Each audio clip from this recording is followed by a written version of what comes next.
আজকে আবার চলে আসলাম খাঞ্জে ইস্তে, তাই আমি খাঞ্জার মুখগুলো আগে বান দিতেছি ভালো করে কোদাল দিয়ে। তারপর দুলাভাই হইলা আমি তুই ভালো হইরে সুন্দর হইরে শক্ত হইরে বান দে। আমি হই ঠিক আছে তাইলে তুমি ইসো আমি বান দিই ভালো হইরে। এরপরে জুত করে দিলাম বানটা। আমি বান দিতে দিতে দুলাভাই এম দেয়া পানি অর্ধেক গাইলিছে না। আমি হই ঠিক আছে তুমি মারবে জান। দুলাভাই এখন আমি আর পারতাম না রইতে। আমি হই তাইলে দেওয়া আমাদের দেখো আমি কি উড়া দুরা আরম্ভ করছি।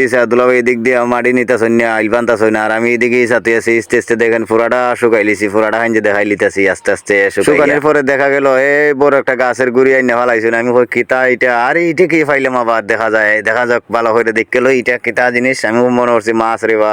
এরপরে আমি কইলাম ক্যামেরাম্যান এদিকে ঘুরো, ক্যামেরাটা ঘুরাইয়া পরে দারুনিয়া জুম করে দেখাইলাম মুখা দিকে, না এটা তো মাছ না, এটা একটা অন্য জিনিস, আপনারা তো চিনেন এটা। আমি আর কি আর নাম বলবো। ওদিকে পানি ইস্তে ইস্তে দুলা ভাই ফুরাটাও গাইলিছেন। আমি কই তেলে আচ্ছা ডাল টাইনে আমি তুললাই জাপ জুপ যে টান দিছি এটা আমি আবার দেখাইতেছে তোমরা রাত দেওয়া জিনিসটা কিতা। আচ্ছা যাক ডাল ডোলটা আমি সুন্দর হয়ে তুললাই। ডাল ডোল তোলা শেষ করার পরে এই যে গাছের একটা মুড়া এটা দেওয়া আছে একটা যন্ত্রণা, তো এটা দুইজনে লারণ লাগে, উল্টাইন লাগে, ফলটাইন লাগে, গাছের গুড়ি তুলন লাগে, ধরন লাগে, একজনে ধরে এখন লাগে, আরেকজনে মাছ ধরন লাগে। সম্পূর্ণ মাছ ধরাটা আপনাদেরকে দেখাইতে পারি না, দুঃখিত আমি। তারপরে কতগুলা মাছ পাইছি আমি অবশ্যই দেখাইমু। আর আমার ভিডিও দেখে যদি এতটুকু ভালো লাগে তাহলে একটা করে ফলো দিয়ে যাবেন, আর ইউটিউবে দেখলে সাবস্ক্রাইব করে দিবেন। ধন্যবাদ সবাইকে আমার ভিডিও দেখার জন্য। ভালো থাকবেন, সুস্থ থাকবেন, আল্লাহ হাফেজ।